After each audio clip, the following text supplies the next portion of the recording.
New to chess. These dudes have a rating of 250 or below. They know only how pieces move and how they capture. That is it. No visualization, no memorization, and no pattern recognition. They just play chess, but things are very complicated for them. As a result, they play the game by seeing legal moves on the screen and touch every piece to make sure they can capture something. When they play on a physical board, they might make 6 illegal moves per game. They report on their opponent when their opponent plays en passant. Noob. These players are better than those who are new to chess, with an ELO range between 250 and 500. They have mastered piece movement and know some special moves like en passant and castling. They think this is a brilliant idea.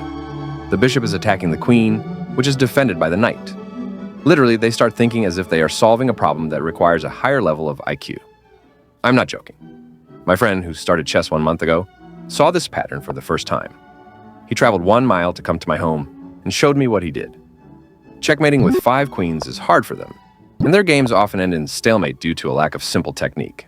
Beginner. Players in this category have an ELO range between 500 and 800. These players know how to play chess fully. They can checkmate their opponent and understand basic principles. They have a grasp of what the aim of chess is in general, and they know how to fork and their relative piece values. Advanced Beginner. Advanced beginners have an ELO range of 800 to 1,000. These players know what a fork is, what a pin is, and different kinds of tactics. They actually play chess better than 55% of chess players. They have a solid understanding of chess and can recognize patterns. Their problem is that they make 4 to 5 blunders per game, and many mistakes usually arise from calculation errors. Paying attention to every move and trying to reduce blunders will help them advance to the next level. Class C players. They have an ELO rating of 1,000 to 1,199, and these players play chess better than 85% of chess players. For visualization, if there are 20 chess players, these players perform better than 17 of them. They know several tactics and also have strategies.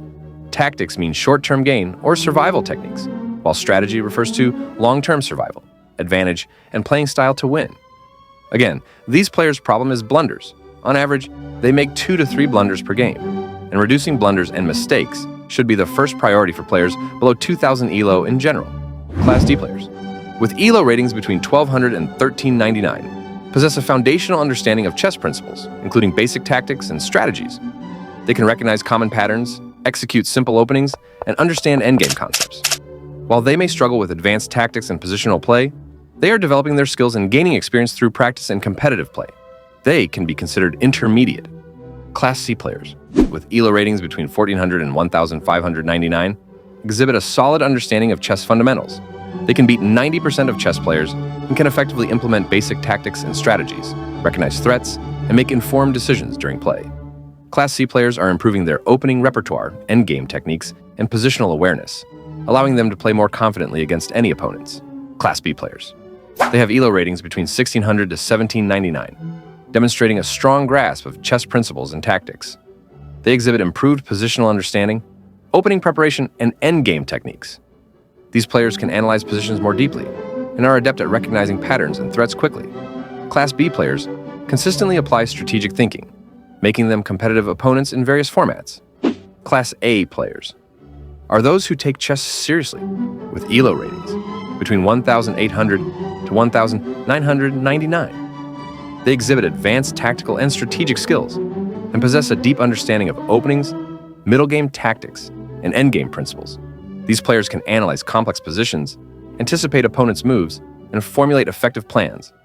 Their experience allows them to adapt to various styles, making them formidable competitors in chess. They make 0.8 blunders per game, which means they average 8 blunders out of 10 games. If they avoid their mistakes and blunders, these players have a chance to compete in international tournaments and face top players like Magnus or Levy.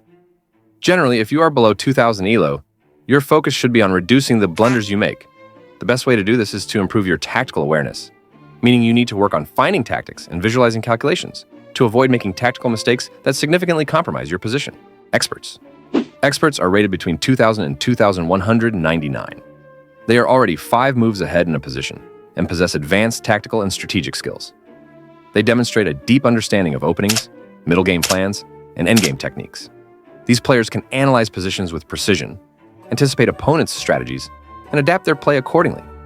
Their strong decision-making and pattern recognition make them formidable competitors in the chess community. They represent the top 1% of chess players. Candidate Master, CM. It is a chess title awarded to players with an ELO rating of 2,200 and above. It is the first step in the international chess title hierarchy. If you are a CM, you possess a certain standing in the chess world. These players have a strong understanding of opening theory, middle game tactics, and endgame strategies. They demonstrate analytical skills, strategic planning, and adaptability in play, allowing them to compete effectively in tournaments at high levels across various formats. Grandmasters FM is a chess title awarded to players with an ELO rating between 2,300 and 2,399. FMs exhibit advanced tactical and strategic skills, a deep understanding of opening theory, and strong endgame techniques. They are proficient in analyzing complex positions and competing in high-level tournaments, often demonstrating consistent performance against other skilled players. Grandmasters FMs are not typically paid a salary simply for holding the title. However, they can earn money through various means, including tournament prizes, coaching, simultaneous exhibitions, content creation, sponsorships, and affiliations. International Master IM. To become an IM, you need a rating of more than 2,400. They aspire to be Grandmasters, but are one level below that. They can see deadly tactics that a beginner cannot even sense. I have to go for it. Oh my god. Rook d1, here.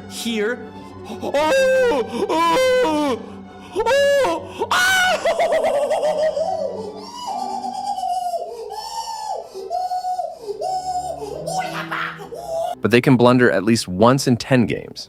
In other words, they make 0.1 blunders per game. Depending on the specific university and program, they may be paid. However, generally, they earn money through tournaments. Women Grandmaster. Women Grandmaster WGM is a chess title awarded to women for reaching an ELO rating of 2,300 and above. Levy wants to be a Grandmaster, and if he can't make it in males, his last chance would be to transgender. Just kidding. What an idiotic idea. It's not funny, though. Grandmaster. They are basically the sharks of the chess world. To become a GM, you need a 2,500 FIDE rating.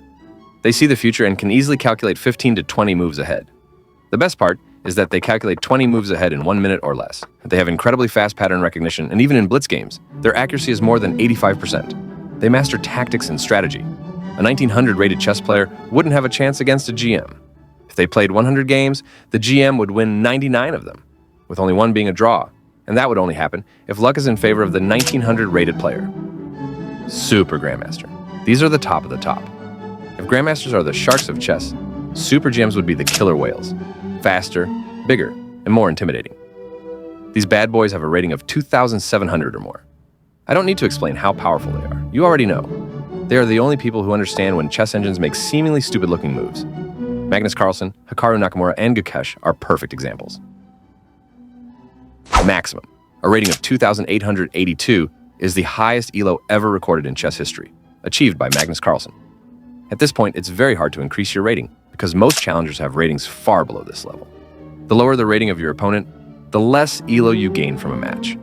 Now, if you had a chance to look at it, when you play against a low-rated player, you lose ELO points even if the game ends in a draw. On top of that, if you win against that opponent, you will gain only 4, 3, 1, or even 0 ELO points. For these reasons, the ELO you see on computers is a bit exaggerated. And no matter how well you play, even if you easily beat Stockfish 17, you will never reach a 4,000 ELO in chess. As you can see, this channel is quite small. Your subscription is noticeable enough to make someone happy. Please make me happy.